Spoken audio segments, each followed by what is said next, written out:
give the masses back its currency. Greed from elites, oligarchs stay fed. Deep state, fake fed, everybody break bread. Racism, homophobia, sexism, religion in this melting pot we live in. Time to build a new system, unionize labor rights. Highlight the issue, talking heads left is best. The saga continues. The No Miki Show. The No Miki Show. The No Miki Show. The No Miki Show.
monetarily for class solidarity. Cash circulating, give the masses back its currency. Greed from elites, oligarchs stay fed. Deep state, faith fed, everybody break bread. Racism, homophobia, sexism, religion in this melting pot we live in. Time to build a new system, unionize labor rights. Highlight the issue, talking heads left is best. The saga continues. The No Me Key Show. Hello and welcome to the No Me Key Show. It is Wednesday, January 19th, and this is Solidarity Wednesdays. We kicked off Solidarity Wednesdays in this new year of 2022. Ooh, 2022 is so new. Same fights, just escalating. But that is why we started Solidarity Wednesdays. I think if there's anything that the left may be known for, it's that in times of revolutions and growth and instability simultaneously, the left can sometimes, there's a cliche that it eats itself alive. I don't buy into that. I truly don't. I think that if there are folks who have a stake in pitting folks on the left against each other, some folks who may not understand the tactics will fall for it. And that's not their fault. You know, movements grow by bringing in new people. And the newer you are to a movement, there may be less likely chance that you know the tactics that are used against you. The same thing with unions. We've been talking a lot about unions, about how there's all this mobilizing happening on the ground. And now that there's coverage, other folks who are unionizing and organizing and striking are learning from other organizers who are striking and unionizing. They're learning the tactics of opposition. But as a movement, as a whole, we need to learn as much as possible because the stakes are obviously incredibly high right now, whether it's this recession that we're in still, this COVID recession, the pandemic, and of course, climate change, housing instability, job safety, and of course, the rise of the far, far right, which works in solidarity. So our show is going to be dedicated to helping you understand what is happening on the right, what is happening obviously with neoliberals, and the tactics that they're using to divide us so that we don't fall for it. It's human nature, especially if we're frustrated and we go through a lot of losses and we're angry and sad and we want to take it out on whoever. This is how we work as humans. Donald Trump preyed on it. He tapped into people's frustrations about this country that we're living in and the economic anxieties. And he said, look over there, it's the Mexicans. You know, some of this is very right, have done it with the neoliberals who've held up a party that co-opted a party, I should say, that used to be for workers. But at this moment, the stakes are really, really high. We cannot afford to be fighting with each other over things that really don't make up the big picture. They're not going to make a difference in the long run. They might make a difference in the immediate, and they might be significant, but are they priorities? And sometimes the fights are just not really actually fights. It's just personalities flailing around. So it's almost like it's a meditative practice. This is why Dr. King, and of course we're coming to you after MLK Day, which was a couple of days ago. This is why Dr. King was also so powerful, is that his speeches were sermons. And his sermons not only connected the movement with the feelings of despair that we were facing, that the country was facing, not just African Americans, but of course, people, allies who joined in with that fight. Because as he said, and when he crossed the bridge, I'm Greek Orthodox, he held arms with the Archbishop of the Greek Orthodox Church. And that's because he knew that he needed allies who were in the same fight. Allyship, solidarity was going to bring in the wins. Whether it was the labor movement showing up for the March on Washington in conjunction with the movement that showed up in Washington to listen to MLK. But what he did so brilliantly was he reminded us what it's all about. When you go to church, if you're a person of faith, or if you've ever seen anybody give a speech in a church and it's moved you for whatever reason, And even some of the best political speeches, there are hints of faith that tap into the humanity, to tap into why we are doing what we're doing. They don't sit there and say, Donald Trump was not taking people to church. He was venting, and he was pointing out targets for people to channel their energy at the folks that were not the enemies. What MLK was doing in opposition, and what truly great movement leaders do, is they remind you what it's all about, the greater purpose, why you as an individual are so important in the larger movement, and why we have to focus on how we can work together with people who are actually our allies. That's important. Doesn't mean you work together with the right wing. You work together with your actual allies who are going to bring your goal to fruition. Liberation. That's what it's all about, right? It's about our liberation as humans so that we can live the healthiest, freest lives we can. But we got to do that together. So Solidarity Wednesdays, we talk about some fun stuff too. We have to talk about the fun stuff. But at the same time, we talk about how that works into the movement. It's not enough to just make fun of idiots on the internet saying ridiculous things. How does that relate to what we're doing? Does it mean that we have to let other folks know in our community that might be prone to buying into what a Joe Rogan says, what his tactics are? Maybe that's it. Maybe it's steering folks back over to our movement and reminding them what really matters right now. What really, really, really matters. These cultural fights that the right wing always stirs up in these moments of change are there to bait us. The fake CRT debate. You mean history? We've always taught history. This is after the right wing has literally ripped to shreds public education funding. Of course, they're going to go after that next. And as our dear friends, the Majority Report said on Tuesday, they said the next thing you're going to do in a decade, a caller called in and said this, is they're going to try to get rid of MLK Day, because that's how they do it. They create little fights along the way to distract from the big fights. You got to do it both at the same time, right? Sometimes you have no choice, but we have to focus on the prize, keep our eyes on the prize. And right now, there are fights on Capitol Hill over the filibuster and voting rights, things that we won a long time ago, just like we won at Roe v. Wade. And yet here we are again, fighting over Roe v. Wade. This is how they work. So Solidarity Wednesdays, we're going to be focusing on how to keep this movement as strong as possible and grow it. We have Ben Dixon on today. Very excited because he's here for Solidarity Wednesdays. Ben Dixon is, of course, the host of the Benjamin Dixon Show. I show up on his show in the morning. Go check that out on YouTube at 8 a.m. I show up. And then later we have David Dayen from the American Prospect, of course. And Julia Doubleday is going to be joining us for our panel, as well as Napoleon DeLegend. But first, I want to do my little reminder. Speaking of solidarity, you guys know about Matriarch. Matriarch is an organization that supports working class women running for office. Matriarch is hosting a free, free online campaign training.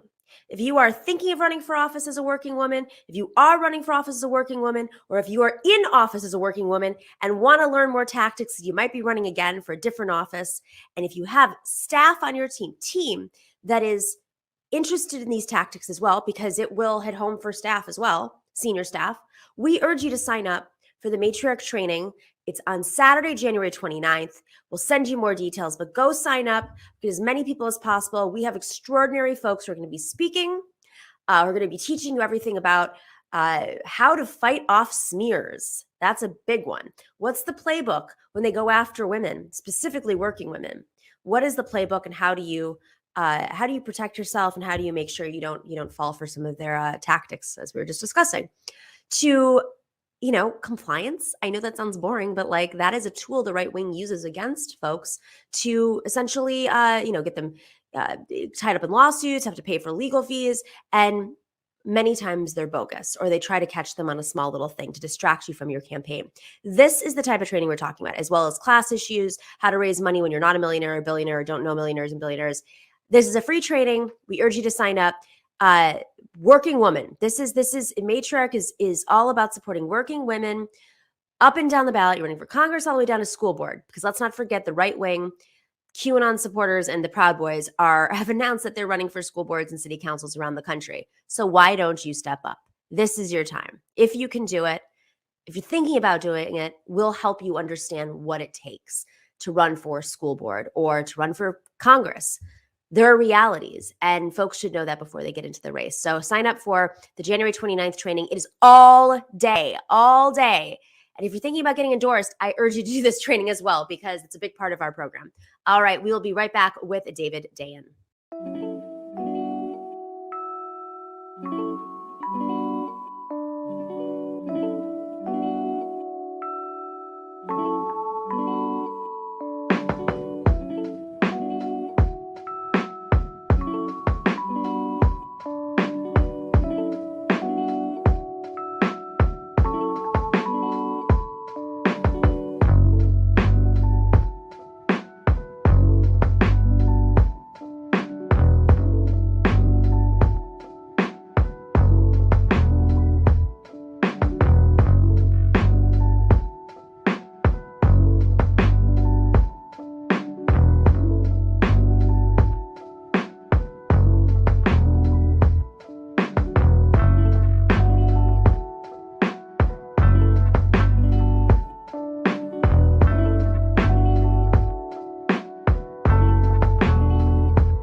Welcome back to TNS, the Nomi Key Show. David Dayen is the executive editor of The American Prospect.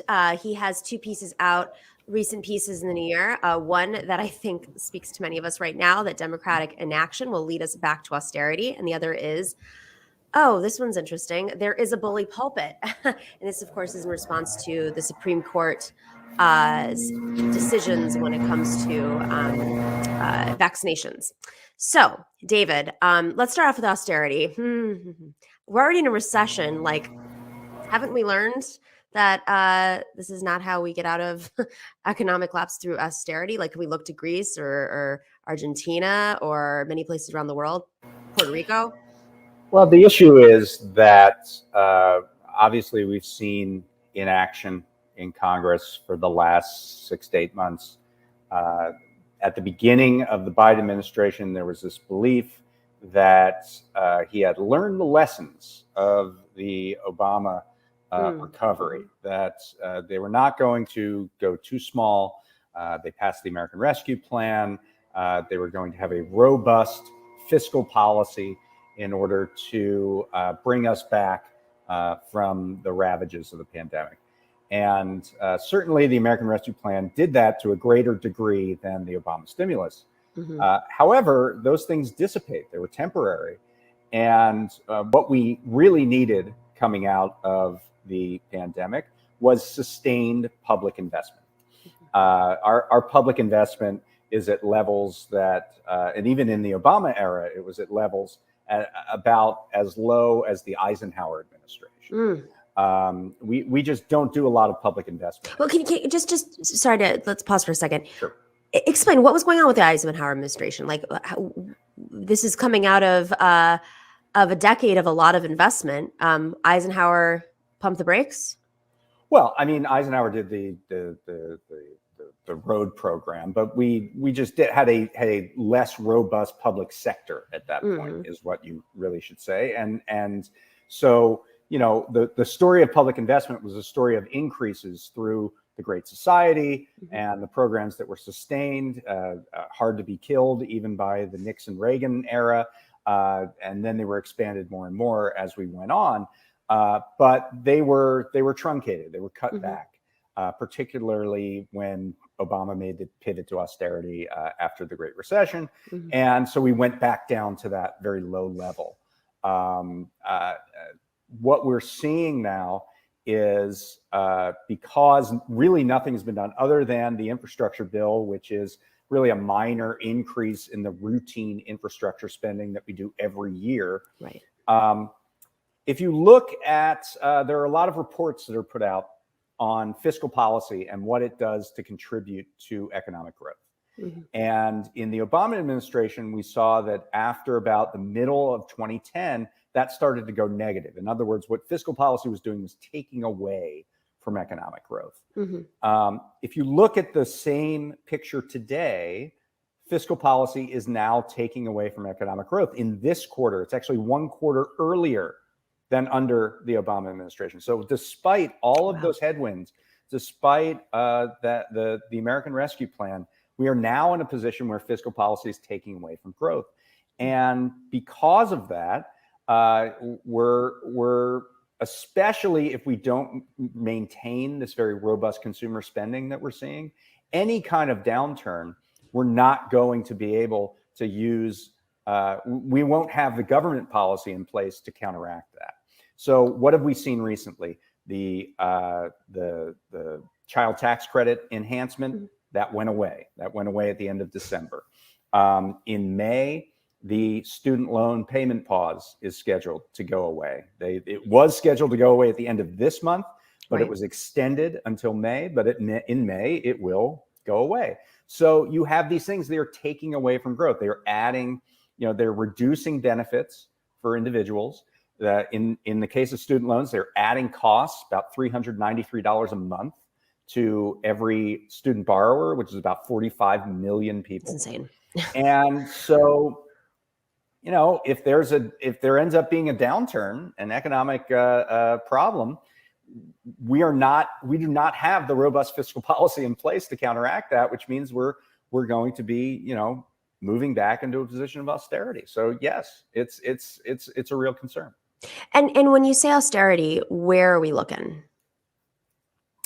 I'm not sure what you mean by where. Well, I mean, obviously austerity, the large programs, but where are we going to be cutting back in our government? What is obviously making folks, student loans that's an ongoing program, but is that necessarily austerity? That's not austerity. Well, it is in a sense, because for 2 years we have had no payments on student loans. No American who has a federal loan has paid in the last 2 years, nor have they had any interest accrue in the last 2 years. Right. So if that comes back, that has the effect of austerity, because you're suddenly creating costs for individuals that weren't there before. Mm-hmm. And so that does exact the price, right? And the same thing with eliminating the enhanced child tax credit. I mean, child tax credit was $2,000 at a baseline. It went up to $3,000 for children over the age of 6 and $3,600 for children under the age of 6. Mm-hmm. So that $1,000 to $1,600 a year, which was being given out monthly. I mean, there's two things going on here. One, you're just reducing the cost, right? From 36 to 2,000. So there's a smaller benefit that people are getting. Mm-hmm. The second thing is that since July, that's been given out in monthly increments as a check that has gone into people's bank accounts. So that's not happening anymore. So they won't actually get the benefit of the child tax credit until next year, until next April. So whereas you were getting $250 or $300 a month per child, now you're not getting that. You're not getting that. You're getting $0. So that's a net reduction in your income, essentially your net income, including transfer payments. So you're not getting that anymore. So suddenly you have less money to spend on various things. So these things play together. If you have less money to spend, you have less purchasing power, particularly if you're low income. Mm-hmm. You're going to cut back your spending. And if you cut back your spending, then we're going to see that in the consumer spending statistics. And all those people, all these businesses that were hanging on because there was high demand for their services, for their goods, suddenly that demand has shrunk. The other problem that this gets a little bit wonky, but basically, we've had these supply chain issues, right? It's hard to get stuff that has been produced into your store. So what a lot of businesses have been doing is they've been double ordering. They're like, we're not going to get everything. We might get some things. Let's double order to make sure we get something. And so we'll have something on sale. Well, if the downturn comes and suddenly there isn't the same level of demand that there was before, you've double ordered. Now you have a bunch of inventory that you can't sell. And it will magnify any kind of impact. You could see businesses fail. It will magnify the impact of any downturn. So there's a lot of volatility going on right now within the economy. And a lot of it is because we have failed to keep up with the various investments that we were supposed to make in the Build Back Better Act. This is creating a dangerous territory. I do want to go to supply chain in a second, but going back to austerity for a minute, are there other programs that existed and didn't move, whether it's SNAP or I'm just trying to think of programs that are on the cutting block? Like if Republicans were in charge, we know that they would just forget about subsidizing anything during the pandemic. They would or pumping the economy a little bit during the pandemic. They would be slicing and dicing true austerity. Is there anything that you see on the table? Well, there's a couple things to talk about. I mean, this time last year, everybody was getting an enhanced $300 a month in their unemployment benefits. That hasn't happened. That was cut off last September. The Build Back Better Act was supposed to be a cost reducer, right? I mean, it was supposed to reduce the cost of prescription drugs, reduce the cost of at-home elder care, reduce the cost of childcare, reduce the cost of pre-kindergarten. That was all supposed to be free or heavily subsidized. When none of that happens, suddenly, the families are faced with the same costs that they have now, which are very exorbitant, and they struggle to keep those together. So, it's the opportunity cost, right? It's the fact of not doing Build Back Better.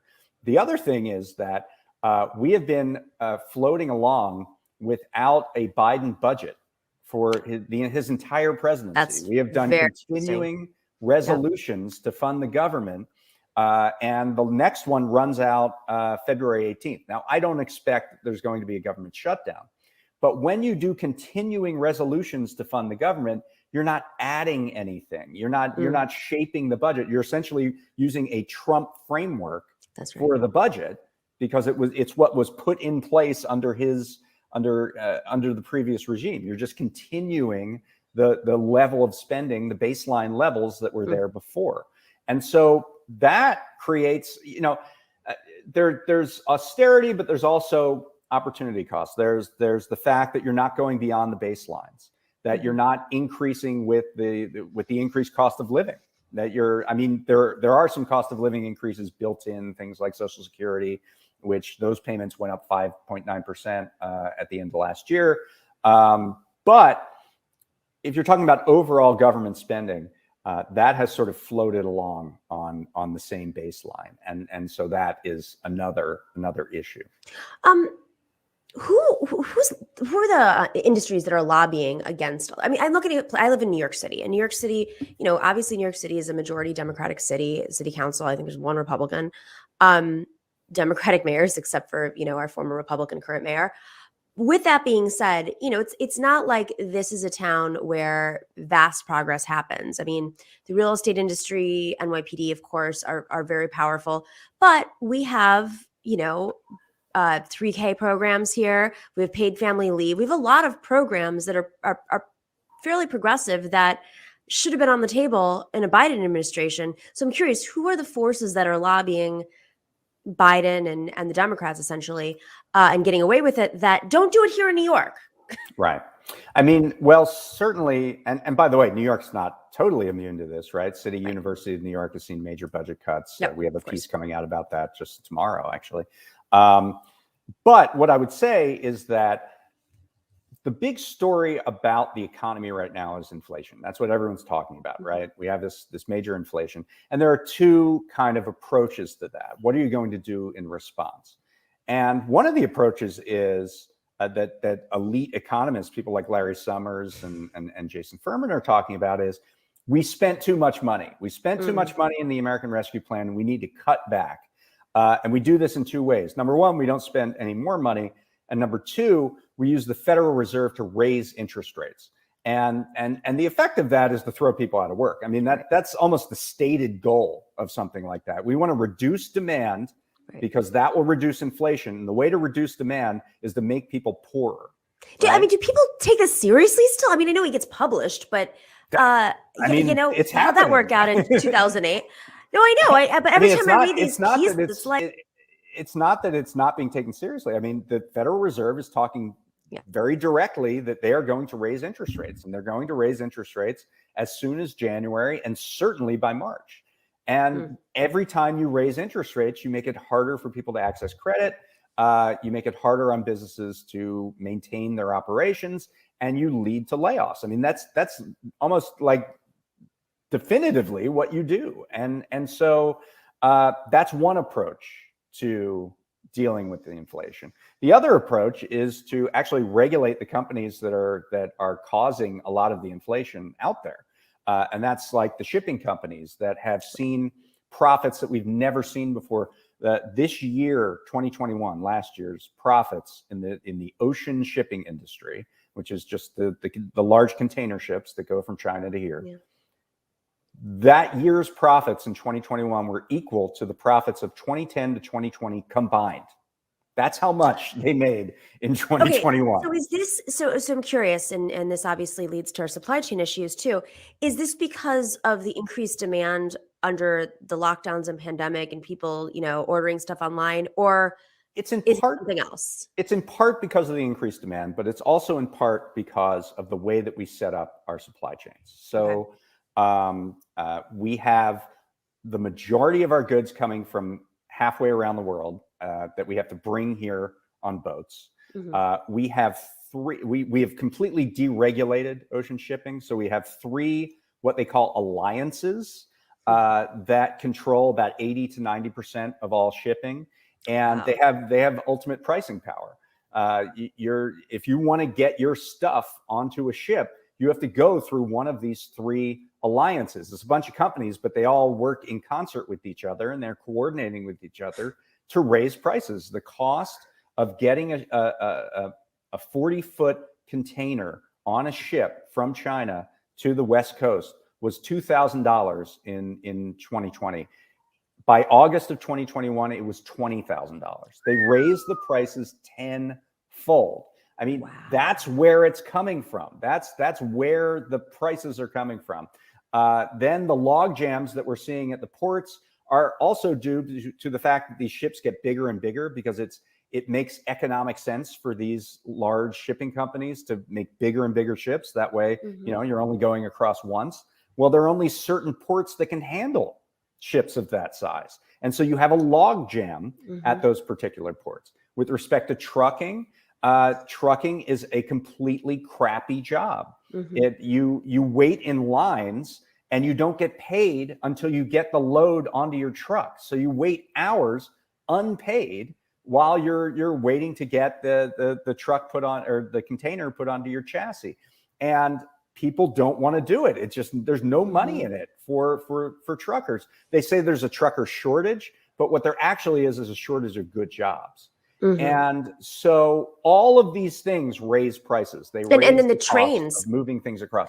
You saw what happened. I mean, it's not necessarily directly related, but there was in California, there was that they're stealing things off of the trains now. That's a common problem, but it is directly related because we used to have 40 Class 1 train companies in America. Now we have 7. Oh, interesting. And really we have 4, and 2 handle the West Coast and 2 handle the East Coast. So it's really 2 duopolies, and they have cut it during this whole supply chain crisis. Rail companies have been laying off workers. They have been cutting because cutting labor costs looks good to investors on Wall Street, and they take their cues from investors on Wall Street. So the reason that there's like mass crime on these rail cars, there's nobody's watching. There's it's like an absentee situation. There are no workers. And then simultaneously, this is the same Wall Street that the other companies that I'm going to guess are depending on these goods or selling these goods. They want them to soar. So is there like a disconnect on Wall Street? Do they have conversations with each other? I mean, I hate to be so basic, but I'm like, we have team meetings and we go, if you do this, that could affect this, and this could affect that. The larger problem is that we have run our commerce on the basis of a handful of philosophies. One is globalization, outsourcing to the lowest labor that we can possibly find, lowest cost labor. We've done this thing called just-in-time logistics, where we don't have any inventory, we don't have anything in a warehouse that as reserve capacity in case something goes wrong. We get the thing from the boat in China, we get it right to the store, and you buy it. And we only get as much as we think we're going to be able to sell.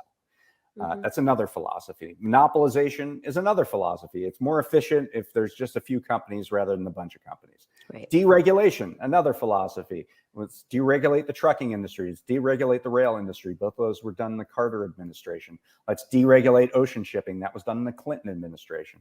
And then financialization. Wall Street rules all. Shareholder value is the most important thing. And we're going to run these businesses on the basis of how many returns we can get for the shareholders. Those philosophies broke the supply chain. That's the reason that we have shortages, and that's the reason that we have this inflation. And until we get a handle on that and actually reverse those philosophies, we're going to continue to see it. Because what we did is we introduced this risk. This was working fine until it wasn't, right? And as soon as there's a problem, whether it's the pandemic or whether it's a fire at a factory in Japan that reduced a lot of our semiconductor production, or whether it's just bad weather that shuts down a port or shuts down a road that a truck can't get down, all of a sudden that magnifies because there's only one, right? We are on this knife edge with this. Or the Suez Canal ship, remember that one? The Suez Canal ship. I mean, there's any of a dozen things that can cause a disruption. And a disruption magnifies all around the world because of the way we engineered our supply chain. I'll give you an example. Our audience knows I've been doing a documentary in Puerto Rico on disaster capitalism for 4 years. And today, now, there's two industries in which one, not so much of an effect financially, just in terms of quality. The coffee industry in Puerto Rico, they have some of the best coffee in the world. And I noticed, I think last year was like, it doesn't taste the same. I'm not sure what's going on. And one of my friends, who's a very well-known lawyer there, said to me, it's because when the hurricane came, it wiped out the crops. And so you're actually tasting now post-hurricane coffee as opposed to pre-hurricane coffee, because it's always, a few years behind. And then the second, which has very serious consequences, is Puerto Rico is the pharmaceutical capital of the world. And my mother, just a personal, she said to me the other day, she goes, I can't get my thyroid medicine and I have to take it now. Once they put you on it, you're like stuck for life. And I said, well, what happened? She goes, they can't, in the thyroid medicine, they get it from a pig's, like something in pigs. Yeah. And all of the pigs on the island were killed during the hurricane. So there's a backflow. I mean, I'll give you another one. And I actually wrote about it. This could be a game, by the way. We could just do this every week and talk about what else is being disrupted. I wrote about this in my book, Monopolized. Hurricane Maria knocked out a lot of production at factories in Puerto Rico. One of the factories run by Baxter International produces about half of the nation's IV bags. And so what is an IV bag? It's salt and water in a bag, in a sterilized plastic bag. And what this did in 2017 is it created a ripple effect all around the country at hospitals where they just didn't have IV bags. And I tell this story in my book of a couple, the woman is getting cancer treatment, and they're having to do it manually, like through a syringe. She's having to get, and it has to be very precise the way it goes in. So this nurse is giving a very precise treatment. And her husband says, well, why are you doing this? So don't you usually do an IV? And it's like, oh yeah, we're out of IVs because of Puerto Rico, because of the hurricane. And he's sitting in La Jolla in a hospital with a bank of windows looking over the Pacific Ocean, hearing that they're out of salt and water in a bag. He's looking at a sea of salt and water, and being told they can't find any salt and water. So this is the absurdity. I feel like this is a don't look up moment. A don't look up moment. Completely. This is the absurdity that's built into our supply chains and built into our commerce. And I'll give you one other thing that is driving a lot of this, and that is corporate greed. So, and you don't have to look very hard to find this. Companies are at a 70-year high of corporate profits, even though they're supposed to have all these increased inputs because of, added shipping costs, added supply chain costs. If you go and listen to earnings calls from companies like Procter & Gamble or Unilever or just Kroger, any groceries chain, any product manufacturer, they'll say, "Oh yeah, well, we have a lot of pricing power right now, and we're using this as a good opportunity to raise prices." So yes, there is inflation, and that's inflation is being caused by various factors, including what we've talked about. But companies, pricing is a choice, and companies are making the choice to use the headlines around inflation as an excuse to raise prices more, directly going into their profits. Before you wrap, I know you touched on this in one of your articles. Can you tell us about the meat industry and how that's affecting food prices right now? Yes, meat is actually one of the largest drivers of inflation increases until the last month, and we'll talk about that at the end here. But it was one of the largest drivers. Beef, pork, chicken. These are also very concentrated industries. Meat processors control I think it's 4 meat processors that control between 60 and 85% of the meat industry in those various different goods, whether it's poultry or beef or pork. And what we've seen over the last year is that they are buying cattle and hogs and chicks at very low prices, but they are selling the finished product. They're like a middleman, right? They process the meat in the slaughterhouses, whatever. And they're selling it to grocery stores at very high prices, and they're pocketing the difference. And there's no regulation of this. This seems like it's. Well, the White House has been talking about this a lot, right? And there's supposed to be a set of laws under the Packers and Stockyards Act of 1921, which I know you know by heart, that are supposed to guard against this anti-competitive behavior. Because basically you have a monopoly in the middle, sitting in the middle, price gouging. Yeah. And the administration has been talking about this a lot, whether it's the National Economic Council or Biden himself, and they're talking about new rules that they're putting in place. Well, lo and behold, in December, meat prices went down. And the only real answer to why meat prices went down, because a lot of these programs that the administration is talking about, they haven't been put in place yet. It's because they're talking about it. It's a signal to these companies that, regulation is coming. So you better kind of lay low for a little while and not take out these massive profits because it's reputationally very bad for you. Wow. And what that shows is that governments are not powerless in the face of all of these things that we're talking about. They have the ability to use executive power, even if it's the bully pulpit, even if it's just talking about the increasing prices, or use regulation that they have the authority to do through through the USDA, for example, the Department of Agriculture. They can do this, and it can have a material effect and have an immediate effect. And the meat prices are affecting the rest of the food industry too. It's not just meat; it's affecting the cost of other like, whatever. Well, meat sometimes is an input into vegetables. Goods. Yeah, I mean, meat is an input into other goods, of course, exactly. and you have dairy prices going up as well because it's the same basic structure. But if you look at your overall grocery bill, the prices that are really going up are beef, they are chicken, they are pork. And now maybe, considering the environmental impact of all of those, maybe that's a good thing, right? And I know. I'm like, maybe they should be going up, and maybe we should be eating less meat. But the larger point is the reason why those prices are going up, and it's because you have a middleman that is taking profits, and that can be true in a whole host of industries. It doesn't have to be just meat.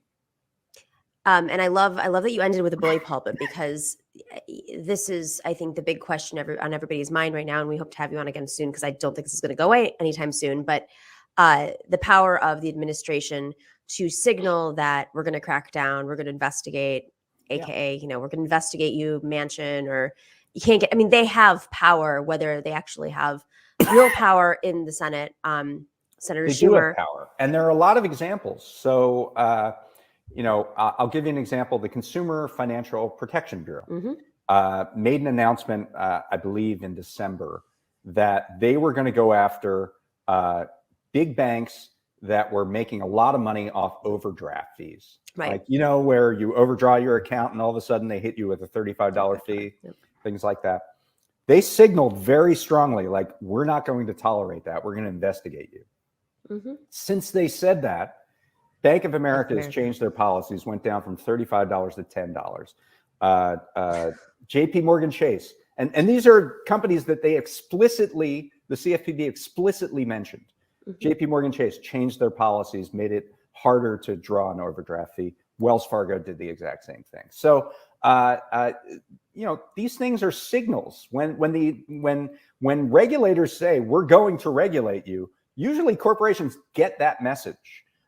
And they change their policies, and it's important to know that, and for these agencies to realize that power.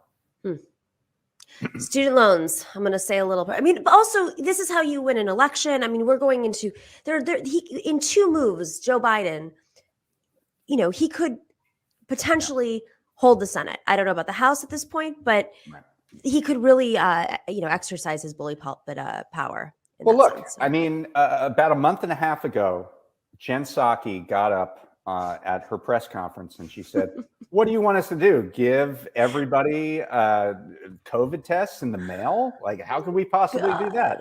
Yesterday, they started a website that do exactly that. And the website was great. I put in my address and I was done. Like, what other government program is that easy, right? And presuming they all show up in 7 to 12 days, which is what they Fair say. enough. But presuming that happens, I mean, that's exactly what they should be doing. And whether it's cancellation of student debt, which you referred to, or changing the Controlled Substances Act to make marijuana effectively legal, or using the power of the Health and Human Services Agency to lower prescription drug prices, which they absolutely have the ability to do. Or doing all these things that we were talking about, and also making sure everybody knows, like, if your overdraft fee just went down from $35 to $10, do you thank Bank of America for that? Or do you thank the CFPB who said, we're going to go after your ass if you do that? That's right. You have to not only make it visible to people and make tangible benefits to people, but you have to let them know why it happened. Exactly. Carry the win.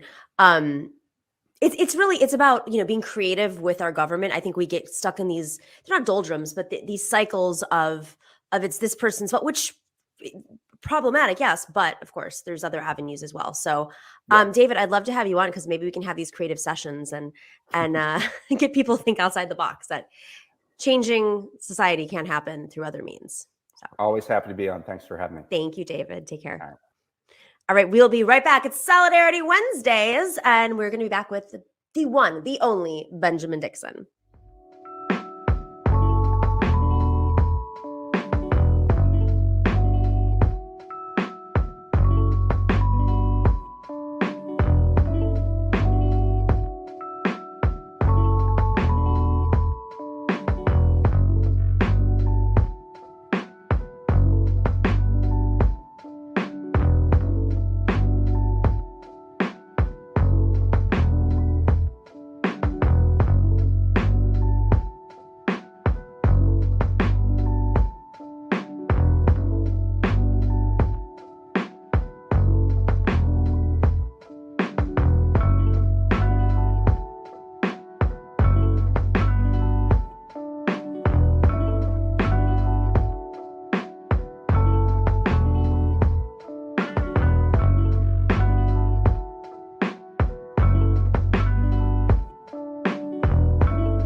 Welcome back. It is Solidarity Wednesdays. I have to stop messing with my hair during breaks.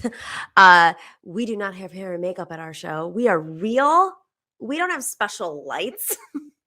All right. Well, it's Solidarity Wednesdays, which means Benjamin Dixon from the Benjamin Dixon Show, the host and the executive producer and the president. It's always good to be here with me on Solidarity Wednesdays. Thanks for being here. So I was on your show this morning and it was brilliant. And I mean, it is what I love about your show.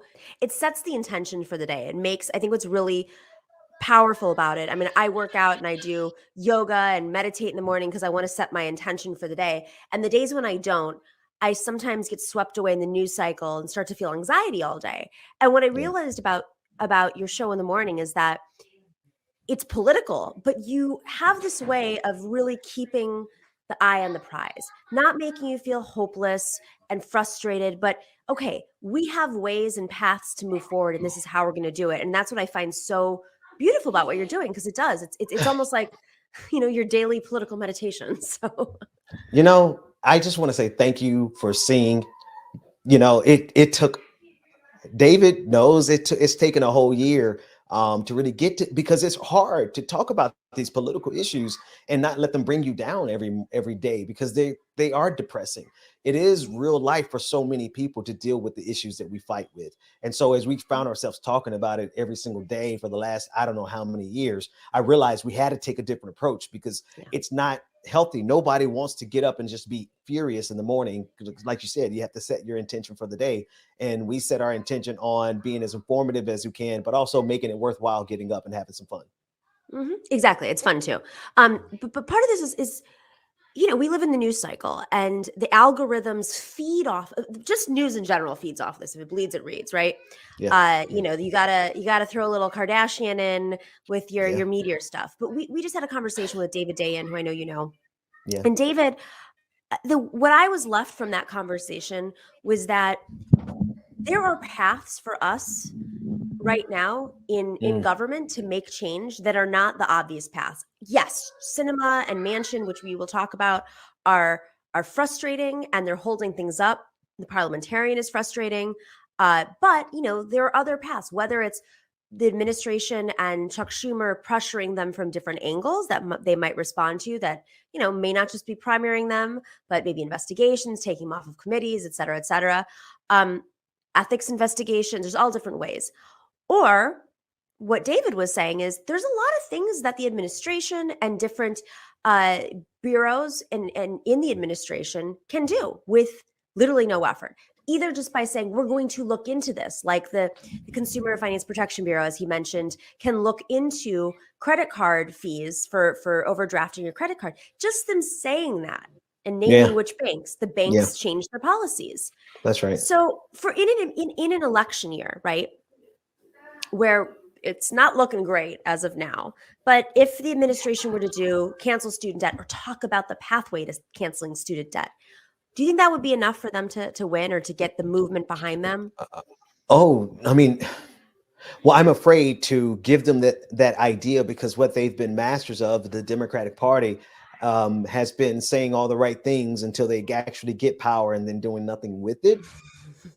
But if you're going to cancel student debts, you're going to win in 2022. There's just really no question. It's not an issue for every single American, but it is an issue for enough Americans that I think we're approaching $2.5 trillion of student loan debt. It affects every demographic. It may not affect the entire Black community, but it affects a huge part of the Black community. It affects Black women, it affects Black men, it affects every single one of us. So yes, he can win if he cancels student debt. Here's what he's not going to tell you. No one is going to tell you. The grim reality is that there are people who make contributions to Democrats as well, who make their profits off of student debt.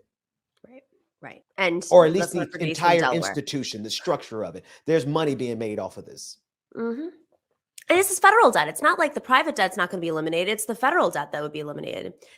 On that note, I want to talk a little bit about, we were going to talk about this morning, Matt Gaetz and Roger Stone. I know this sounds, yes, it's really fun to talk about these head cases, but they're also extremely dangerous. And that's why I wanted to talk about it with you, because we talked about propaganda at the beginning and how propaganda, the big lie, whether it's about the vaccines, whether it's about anything that Donald Trump ever said, the elections, these merchants now of lies have hijacked our democracy.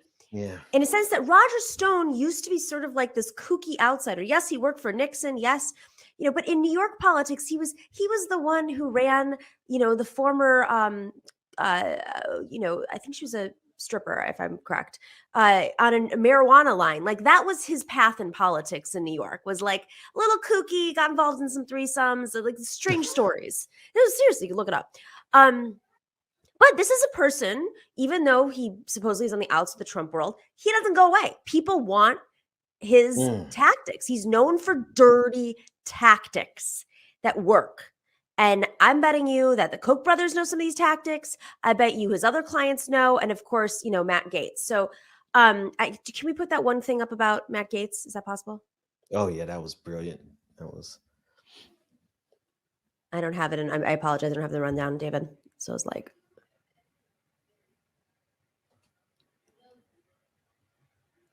All right. I can't see it. All right. Can you zoom in a little bit?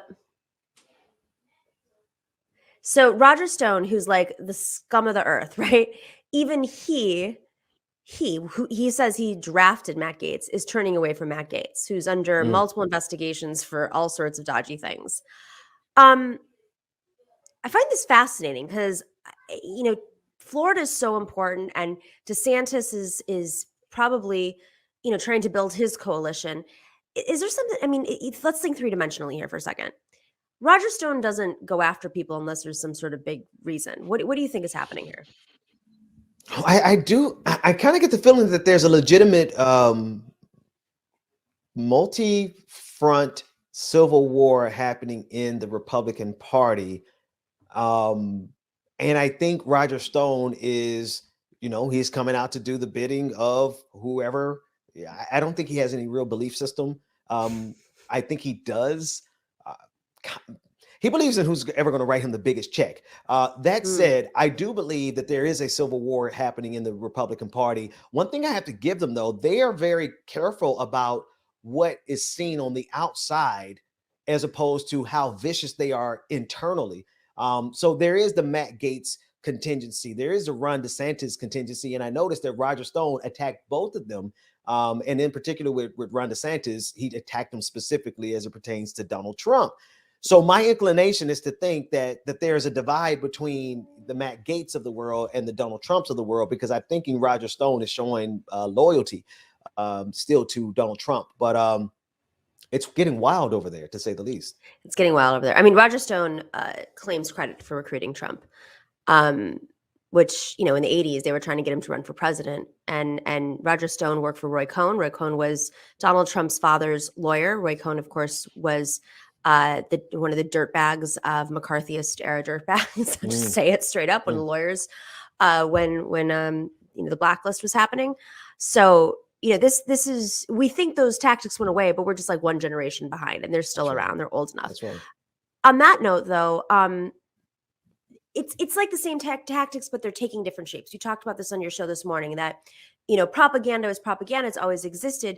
But, with the algorithm now, propaganda can spread and target and really prey on people in a much faster way. Aaron Rodgers is just another advocate against vaccines. And, I think folks are trying to see, like, obviously how dangerous being anti-vax is. But politically, is this like a new wedge issue? Where do you feel this is going to go? The vaccine conversation and why so many people, I think in time we're going to see that it was nothing more than profits. Ivermectin selling out. When hydroxychloroquine, the name was dropped, it was selling out. And even outside of those, those different, snake oil salesman version of a remedy. Outside of that, you still have people who are sandbagging our ability to just live. They're really leading their people to the slaughter. And the only thing that makes sense is that they're doing it because they simply need to buy as much time as they can That's interesting. so that the quarterly profit margins continue. This is, I think, late stage capitalism at its greatest example is the number of bodies they're willing to throw on COVID-19 to keep the money coming in. But things can be true. I feel like it's a hook to bring in new demographics into their let's be real, like their movement is actually dying, like because they're getting older, but also because they're dying because of COVID.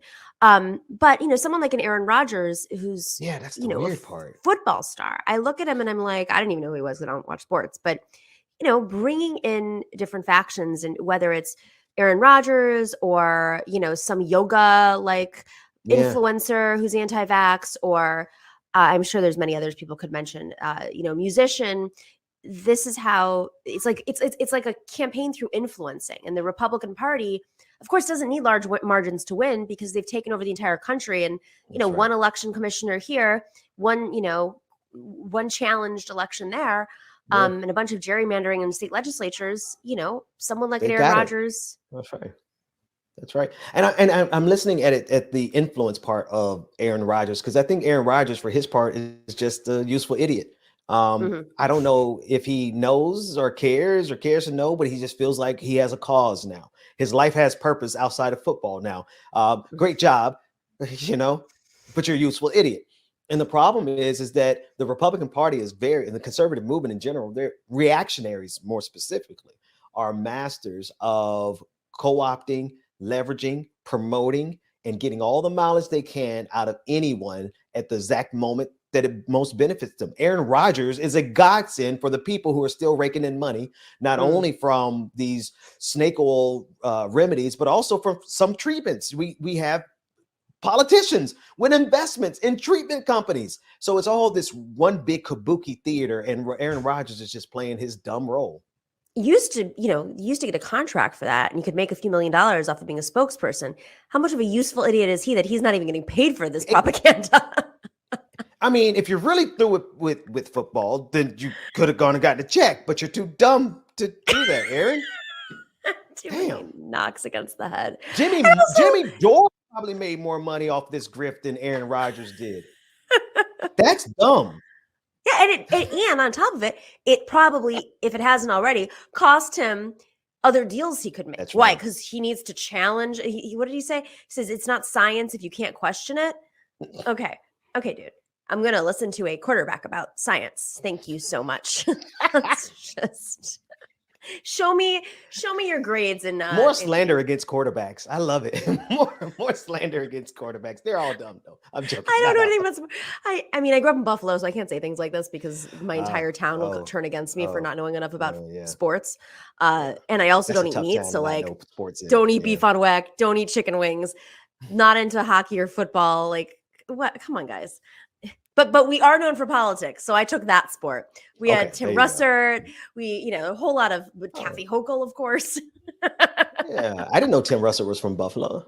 Wow, lots of folks. Wolf Blitzer, Harvey Weinstein went to school in Buffalo. Oh, you're not doing too well. It's going the wrong direction here. I'm just thinking about this body. There's a lot.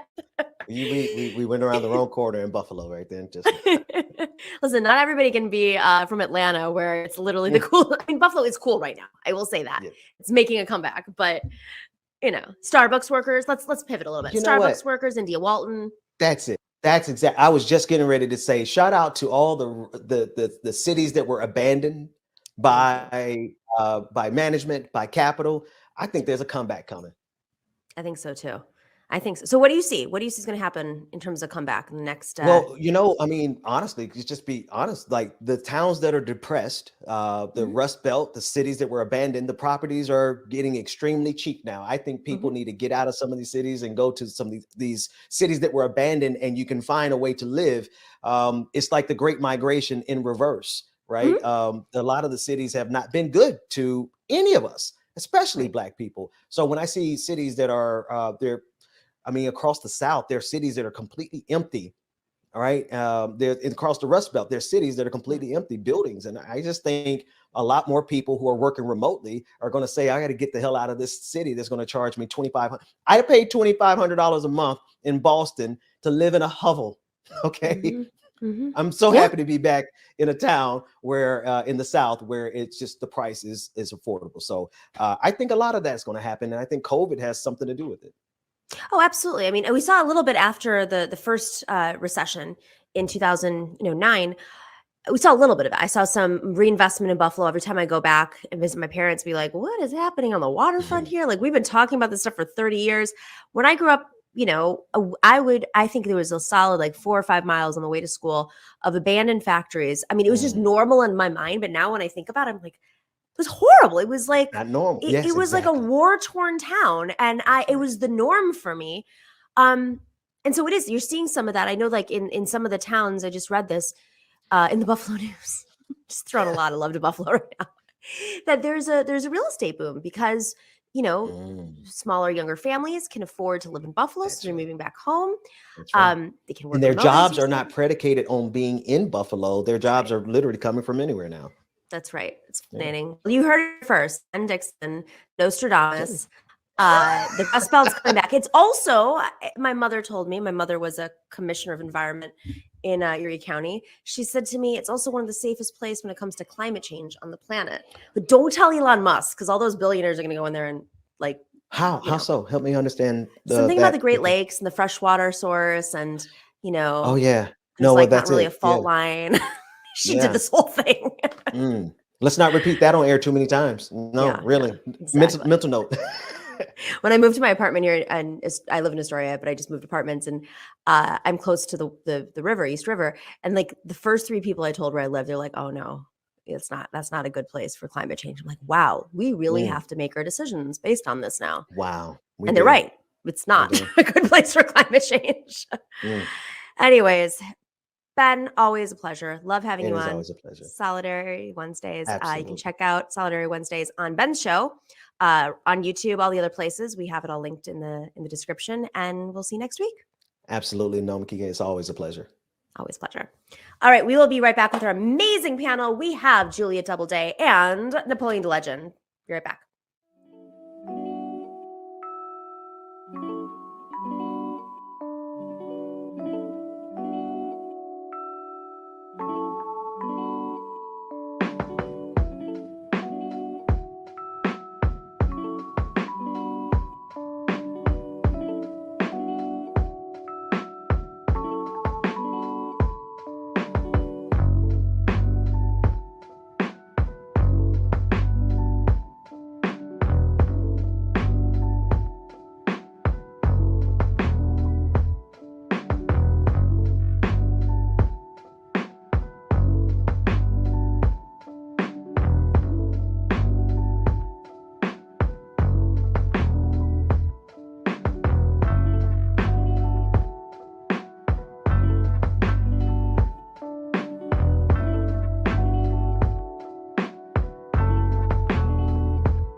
All right, welcome back to the Nomiki Show. Had to put my glasses on because I've got to look at my screen here. Really exciting stuff here. We have some shout outs. Want to give shout outs to Super Chat members.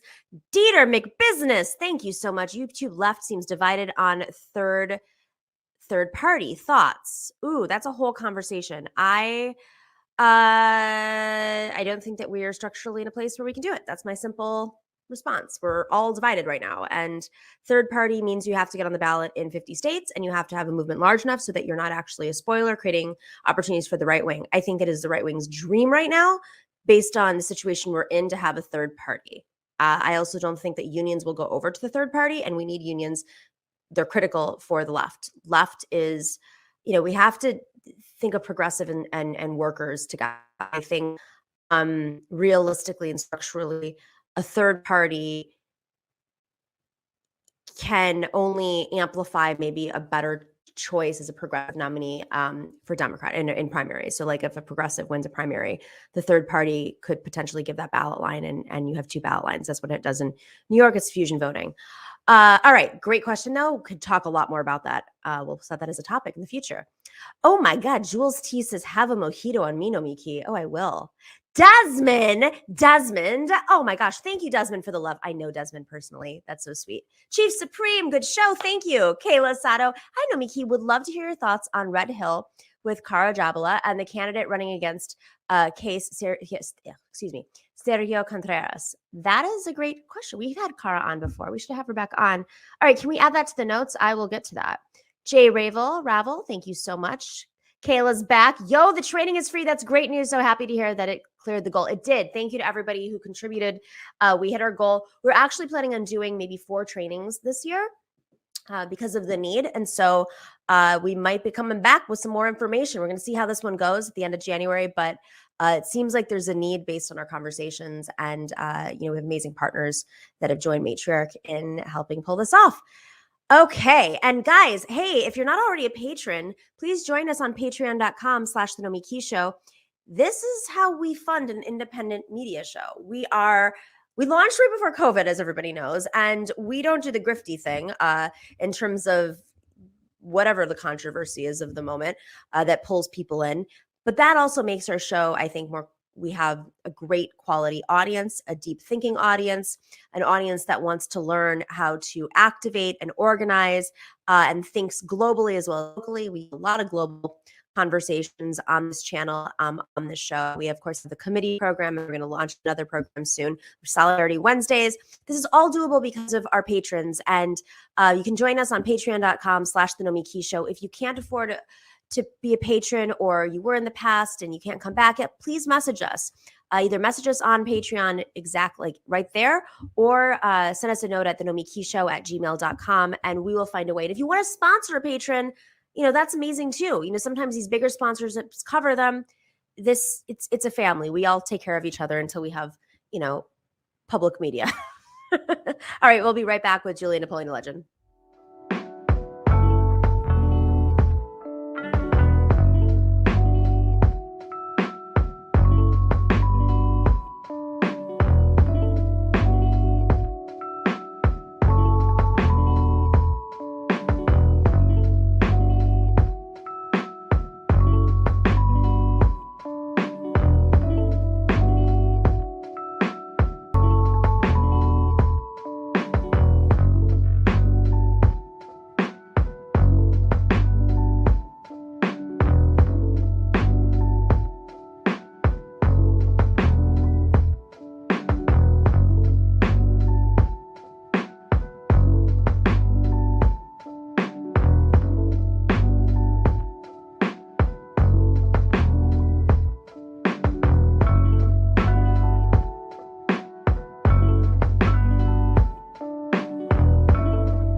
Welcome back to TNS, The Nomiki Show. It's Solidarity Wednesdays. This is the fun little panel-y section.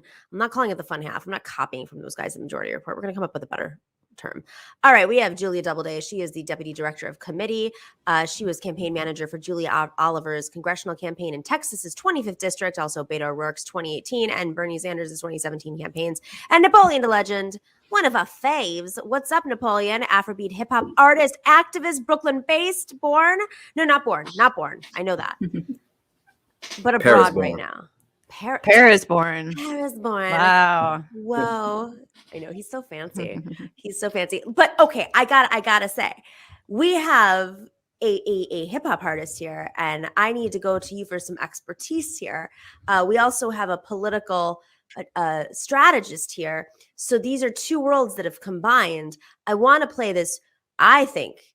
Beethoven, watch the F out. This is genius. This is pretty much the most amazing thing I've ever seen. Vanilla Ice. Remember Vanilla Ice? I do, yeah. Do you actually remember him, or are you just like saying that because you know who he is? No, I remember Vanilla Ice very well. Ice baby. Yeah. I forget. You saw. He was like in a reality show too recently. The last like 20 years, I'm saying. All right. So Vanilla Ice has teamed up with I'm not going to say what his background is. I'm going to give you guys a quiz with a rapper named Forgiato Below in a new single titled Rodeo or Rodeo, if you're fancy. Let's play this clip. It's fantasy or is it ecstasy? We throw them pillows and we stain the sheets. And Bronco Billy ain't got nothing on this. Bronco Billy, saddle up, baby, give me a kiss. You know it's Friday and I just got paid. Baby, won't you come roll with me? I'ma take you to the rodeo. Show you off at the rodeo. Put your left foot in, take your right foot out. I'ma show you what love's about. I'ma take you to the rodeo. This, of course, I'm not going to say who it is until I get your opinions on what is happening. Let's start with what's happening musically here, Napoleon. We'll get to the politics at the end. I mean, musically, it's what happens all the time. It's just they're trying to attach themselves to what they think is cool, and what they think is the style, and just appropriating it, which is it happens all the time with music. I mean, is there high level hip hop music? I don't think so, but at the same time, I don't think they're targeting that crowd either. So as long as they can fool their crowd into thinking like this is what's hip, it could be effective, I guess. Well, nice. It's not new. Like you are being very nice. But like white guys in the South or other places, white guys listen to hip hop music. Are they just like, is this like their CRT? Is this literally like, let's just anti-CRT? Like, let's just erase the history of hip hop and own it because Vanilla Ice invented hip hop. Well, hip hop is so big right now. I think it's kind of when something is that big, like anybody could like take ownership of it. But it's ironic because at its inception and at its core, hip hop should be against the system and surely anti-white supremacist and all types of things. And they're actually like flipping that on its head and being like, look, this is like ultra nationalist hip hop, white hip hop, which is very ironic. You know what I'm saying? That's exactly it. I mean, Julia, like, I feel like this is what, and just so folks know, this is a QAnon rapper that Vanilla Ice is teaming up with Forgiato Below. I don't even know what that, am I saying that right? Is there something I'm missing here?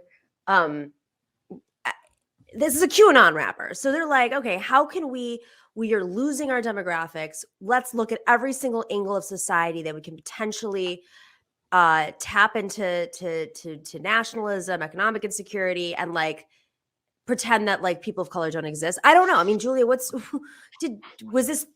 I'm gonna guess this wasn't like Vanilla Ice's strategy. I think he was just probably paid for it. But what do you think? Oh, you think he was paid for it? I feel like he had enough success early in his career that for him to be attached to this, like, I'm serious. I feel like it's got to be like a passion project for him. So like my guess would be he's gone full QAnon, right? I mean, unless he's got a lot of unpaid debts piling up from the last few decades. I mean, he's still getting those royalty checks. There's no way. I think it's both. I think it's him trying to go like the Kid Rock route, where it's like, if you're not hot anymore, and hasn't been hot forever, and he's been the butt of a joke in the hip hop community for a long time. Nobody took him seriously. He was like the first well-known so-called industry plant, where it's like you manufacture somebody in a test tube and you put money behind it and you create a star. And he was outed in the hip hop community. Nobody wanted a part of him, a piece of him. So that's I think it's a move where that's the only place left where he could find himself, give himself any relevance. And since the QAnon, all that stuff is like popping right now, like there's a crowd for that. I actually think it's a good move for him to be relevant, because he can't do anything else where anybody would take him seriously. That crowd, maybe they will, because that crowd is all about. So you say the weird stuff we believe, we could be friends. We like you. So you say money moves. I say, I don't know. I feel like he could lean into being a conservative white rapper, but QAnon is like a step beyond that, right? Because QAnon is just a conspiracy that is attached to a lot of other conspiracies, and like there's the whole JFK Jr. thing now. Right. I don't know. I kind of feel like maybe he's a true believer now. Well, this is a I guess QAnon only time will rapper. tell. So I'm curious if the QAnon rapper raps about conspiracies. I am really into this, and I want to dissect the hell out of it, guys. I'm sorry. Maybe we'll get to What's the happening here. issues. That's Trump. Is this man supposed to be? This is Roger Stone, and this is This is Roger Stone. And then okay. the QAnon rapper is there. But I'm curious if the QAnon rapper's raps are about like JFK Jr. still alive, like.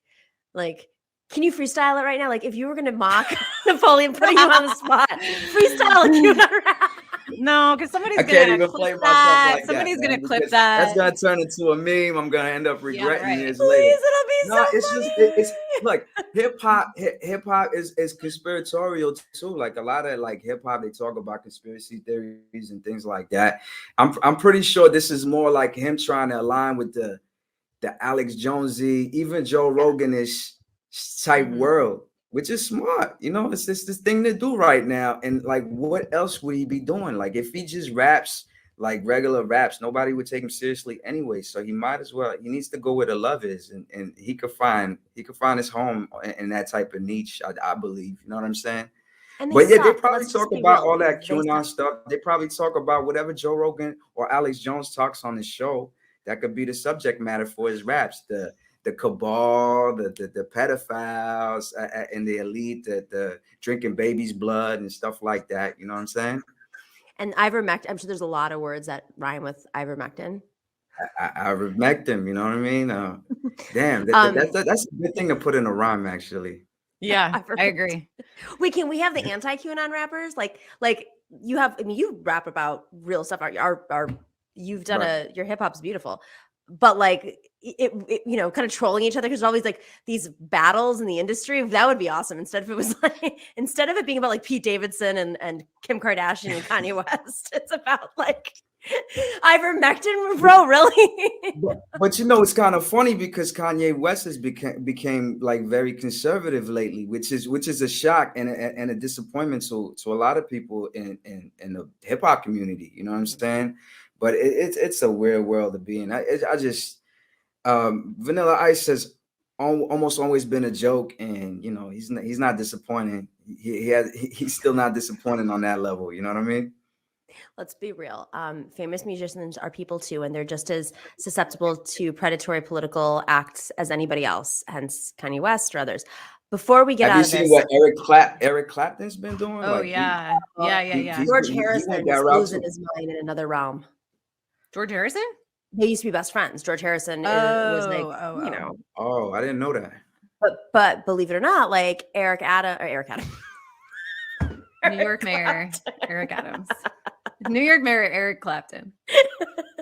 I was so sad because Eric Clapton, I guess, has been this way for a long time. We just didn't notice.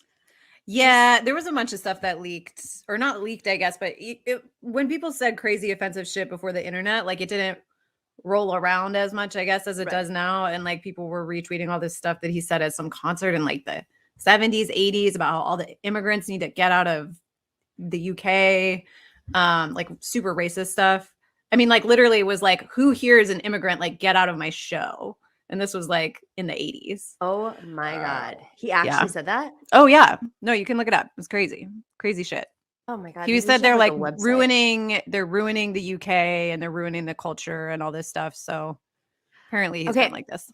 So I'm trying to find this and I can't find it, but James O'Keefe from Project Veritas, a few weeks ago, he went to a rally in Arizona. It was this like far right rally. I don't know. I forgot what it was called. Like America, like win America, bring back America. Like America's the best except for you people. He did a rap on stage too. So I think this might, Talking Points USA. Thank you. I think this might be a new trend where they're like, we're going to get the kids this way, guys. And by kids, we mean the little Nazis. That's it. All right. So let's. I mean, it's smart. I mean, kids love hip hop. You know what I mean? Like, so they have to do something that's perceived cool and to get to that. So I get it. And hip hop is very accessible. Wait for the reggaeton. When James O'Keefe, when Ben Shapiro starts doing reggaeton on stage. Oh man. I'm sorry. I mean, this is ridiculous. All right, thanks to the Humanist Report for finding that one. Let's get to real issues here, like filibuster reform, which is being voted on right now. And by the time you watch this, we're going to have a vote done. But I want to play a few clips on filibuster reform. The first one from MSNBC. Nancy Pelosi, Bernie Sanders, Kamala Harris, and President Biden all respond to Manchin and Sinema preventing filibuster reform. Let's play this clip. So I asked our colleagues in the Senate respectfully for what they think filibuster means, to compare that, to weigh the equities against our democracy, because nothing less is at stake than our democracy. If you really, truly want to honor Dr. King, don't dishonor him by using a congressional custom as an excuse for protecting our democracy. Senator Bernie Sanders tweeted directly at the two moderate Democrats holding up the legislation, writing in part, quote, "Will 50 Democrats vote to override the filibuster, protect American democracy, and pass the bill? Or will Manchin and Sinema vote with the GOP and let the bill die?" The White House didn't spare the senators either. When asked about Manchin and Sinema, Vice President Harris had this to say. As I've said before, there are 100 members of the United States Senate, and I'm not going to absolve, nor should any of us, absolve any member of the United States Senate from taking on a responsibility to follow through on the oath that they all took to support and defend the Constitution of the United States. And in his address at the National Action Network, President Biden evoked the legacy of Dr. King. It's no longer just about who gets to vote. It's about who gets to count the vote and whether your vote counts at all. It's about two insidious things: voter suppression and election subversion. In his time, through his courage, his conviction, and his commitment, Dr. King held a mirror up to America and forced us to answer the question, where do we stand? Whose side are we on? We're in another moment right now where the mirror is being held up to America, being held up again. The question being asked again, where do we stand?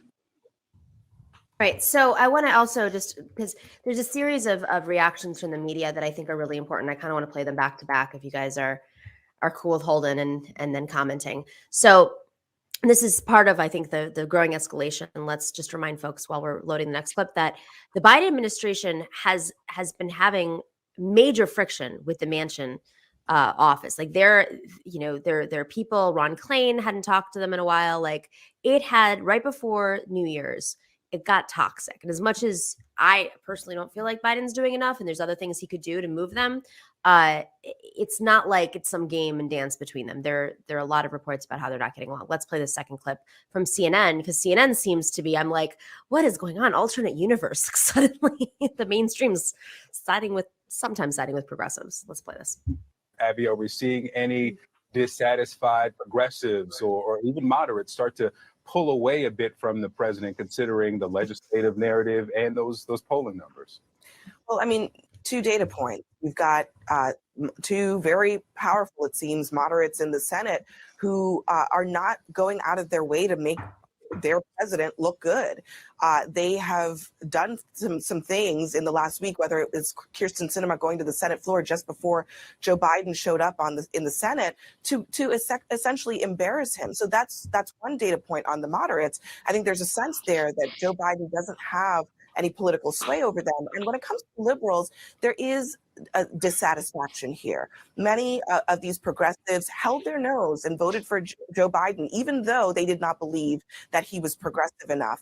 And now they want to see receipts. They want to see results. And there has been less progress on some of the things that they really care about. How the White House manages that dissatisfaction is going to be the most important question of this year. Okay. Midterms are for the base.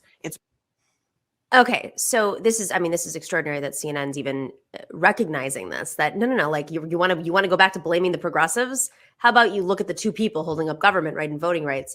But I might be wrong, but I feel like it started to move in the press once voting rights was pushed by groups, faith-based groups, communities of color, or groups in terms of organizing communities of color. Like that's when they started to realize this is not just some sort of like schemy thing, the progressives wanting everything.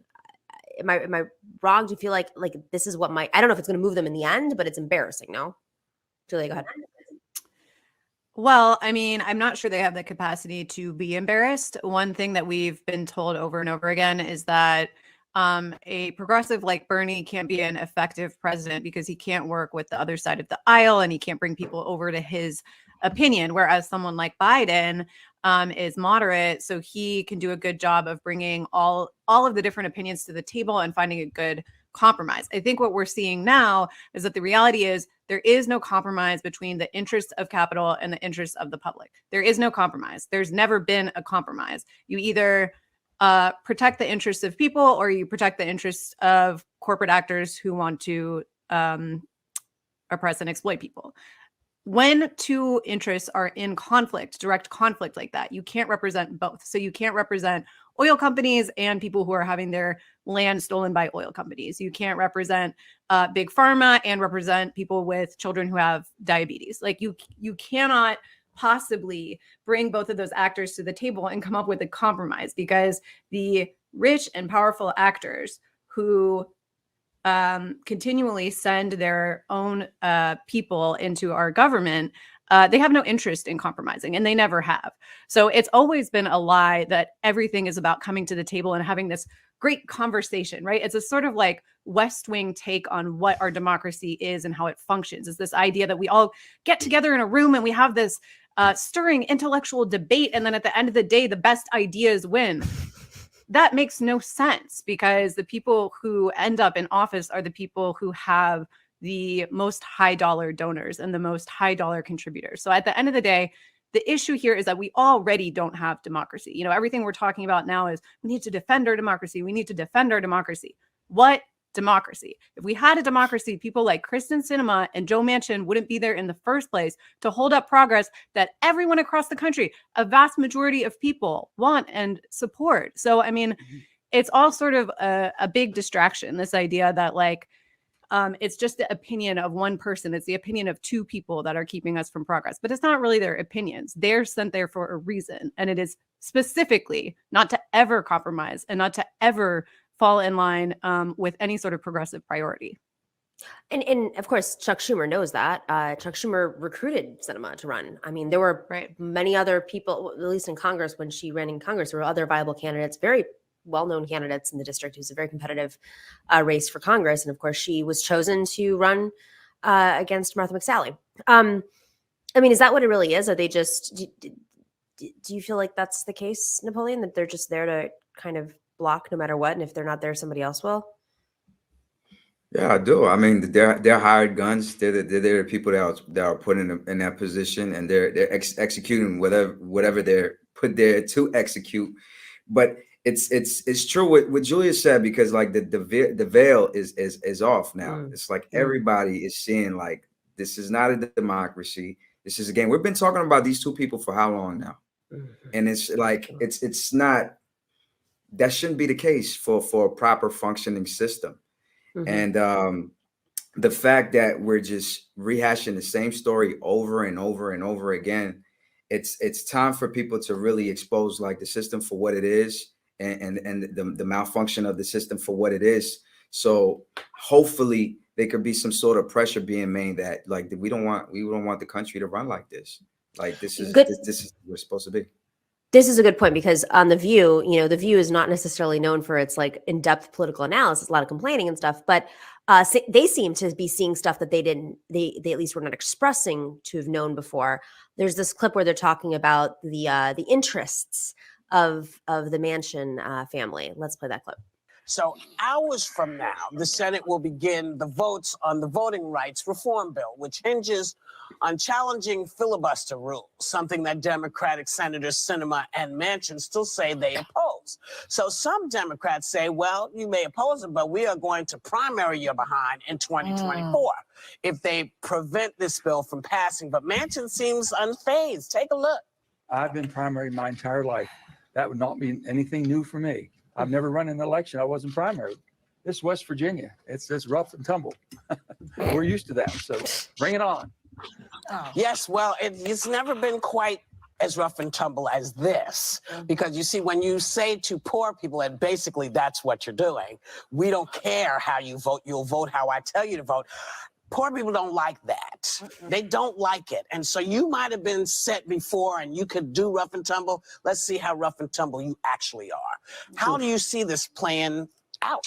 It's fascinating that Bernie Sanders considers them Democrats, because I don't. Yeah. You know, but I was just saying before to you that I think that Manchin has shown some of his cards that we didn't see before, sort of what you were just sort of saying, that we now know that he's in bed with the coal industry and the fossil fuel industry, that his daughter, this is an interesting point, his daughter was a CEO of the pharmaceutical company that was caught gouging the price of EpiPens a few years ago and making big donations to his campaign at the same time. This is a guy who basically doesn't want the poor people in his state to have a child tax credit because he thinks they will use the money for drugs.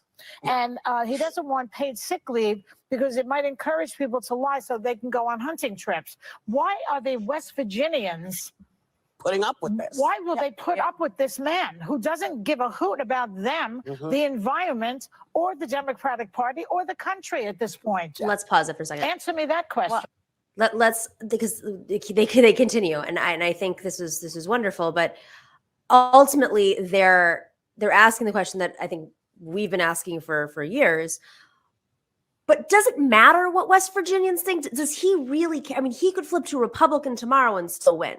I mean, turnout's incredibly low. I mean, this is one of the flaws, as Julia said. Like, our democracy is not functioning for a lot of reasons. Money and interests, he can get away with this, but also we don't have, I mean, I guess that's why some people are focusing on voting rights. It's important. I'm not saying that's not important, but turnout's so low. Incumbents win like 95% of the time, whatever it is. Julia, do you think there's any sort of anything that being primaried not, do you think he cares about being in office? Or is he I don't think he cares about being primaried because he is used to how the system has typically worked over the last few decades, and he has a certain arrogance about his position. So the reality is, it is true that the person with more money wins in like 90% of races. So in that sense, we have to say, okay, that's not really how a functioning democracy would work. But I do think in recent years, we've seen this sort of burgeoning wave of progressives who have been able to unseat people very much against the odds. So one thing that I've been saying, to you and to others recently is that I do think a major advantage that progressive players have is the sort of arrogance of the incumbent Democrats and of the Democratic establishment. So there is this sense of like, this has always worked, so it's always going to work. If you talk to consultants, they're going to show you what happened in 2020 and 2018 and 2016. They're going to look at what happened in previous races and try to bring that forward. And the reality is, something that worked to win a race in 1996 is not going to necessarily work to win a race in 2022. So that's both a major hindrance for the Democratic Party itself and for maintaining power, but it's also an advantage for new players who want to get in the game and want to unseat people. AOC was this big, shockwave of like, oh my gosh, how could this young bartender defeat the old establishment who had a fuck ton of money, very heavily favored to win? How could this happen? The reality is, the Democrats didn't ever take that as a reality check. They never said, you know what, we got to tighten up here, because actually it doesn't really make sense for our very well-known, very prominent, very wealthy candidate to have lost to this woman. Instead, in order to preserve their own sense of self and their sense that they are doing a good job, they told themselves it was a complete fluke and it would never happen again. This is an advantage for us. It's an advantage that they're so arrogant that they can't see what's going to happen next, even though it's quite obvious that the progressives have been gaining ground and gaining ground and gaining ground for the last 4 years, and I think are going to continue doing that. What we're seeing now is a complete failure on every level of government for the moderate Dems to deliver on anything they promised us. We know that Kamala Harris said, I think that in the pandemic, people should be getting $2,000 a month. People should be getting $2,000 a month during the pandemic. That means she thinks that every working class family in America should be getting a check for $40,000. And instead, what are they getting? 4 rapid tests in the mail 6 weeks into the worst wave of the pandemic yet. The arrogance and the sense of just that they can't be touched, it completely permeates the Democratic establishment. And it's also why I think we have to be extremely worried about a Trump run in 2024. If that man is not dead in 2024, I guarantee you he's going to get reelected. And that's fair enough. But I will say one thing that I think the centrists, do we think that the centrists, yes, okay, they have not changed their tactics, but what I find interesting about this moment, and Napoleon, like, I don't know if maybe this is just my magical thinking here, but it's interesting that you see groups that are normally aligned with the Democratic establishment turning on Manchin and Sinema, which makes me feel like it may not be a progressive that runs to the left of them. People are talking about Ruben Gallego in Arizona running to the left of Kyrsten Sinema, and full disclosure, I know him very well. I've known him since I was like 19 or something, but he's not a progressive. He supported Biden. He's been backed by AIPAC, but like people are starting to think, oh, wouldn't it be great if all the progressives are like Ruben Gallego? I'm like, 2 minutes of Googling, please. And same thing with Manchin. It's almost like a controlled up. I mean, they've gone so far that I don't know. I mean, what do you think? Like, this is it's kabuki theater, and I'm so frustrated. I mean, well, the first thought I have, is like, why is the View having a better like political like breakdown about this thing than like you'll see on MSNBC or CNN or something like that? It's like I wish they would call Manchin out just the same way that they did when it came to his daughter and everything else in Sinema. It seems like moderates are so and centrists are so confident that they have the channels to the money that they like you said, it creates some sort of arrogance with them. But my question is like eventually this has to collapse one way or the other because people are seeing through it. But when is the actual like $1 million question? Like how long could they keep this racket going? And I think that it is an opportunity for progressives to really go hard and like, Mika, you try to promote local races and things like that and really start putting pressure because people are gonna, these moderates that are smart, they're gonna start running, like you said, kind of to the left and play on that and then get into the offices and just play business as usual, which is what has been the problem lately and why Democrats are like gonna be so unpopular going forward. It's, I mean, the interesting thing here is they don't need to be as obstructionist as Manchin and Sinema. They just need to be in line with the Democratic Party where they've been. Problem is the stakes are too high, especially if Trump does run again if he's alive. And we covered this on the show earlier today. Is DeSantis, like Trump's been going after DeSantis, and now Trump's people. Roger Stone is like going after Matt Gaetz, even though he recruited him supposedly. So they're trying to crush their opposition. I wouldn't say it's an inter-party fight. I think they're just trying to crush their opposition so he can consolidate power. Last night, Trump, there was a Trump family, there was a rally, whatever you want to know. What do we say? Let's put this Twitter up. Going after, of course, Tish James. Tish James has been investigating and has the news today is that they did not disclose, the Trump family did not disclose their finances appropriately. And like basically that's fraud. You can't, if you're being investigated, let alone to your taxes, you have to show where your income's coming from. And so Tish James, Letitia James says, we're taking legal action to force Donald Trump Jr. and Ivanka Trump to comply with our investigation into the Trump Organization's financial dealings. No one in this country can pick and choose if and how the law applies to them. And of course, the Trumps are saying this is political. It's like, yeah, welcome to politics. You're taking money from who knows what foreign, countries is also politics. Like, I'm so sick of this term. Oh, it's politics. Stop playing politics. Politics is people. Get over it. Let's close on Trump. Like, where do we think this is going? Nowhere. Nowhere? Really? You think the AG is not going to go anywhere? I think that the AG will do what the AG can do, but I think that she herself said, no one gets to pick and choose if they obey laws in this country. I don't agree. I think that the Trumps have been picking and choosing which laws they, are going to comply with. Throughout the history of the Trump empire. So, I mean, Trump has done a lot of illegal things. We all know that. It didn't stop him from winning. You know, he famously said, I could shoot someone in the middle of Fifth Avenue and my supporters would still support me. That's still true.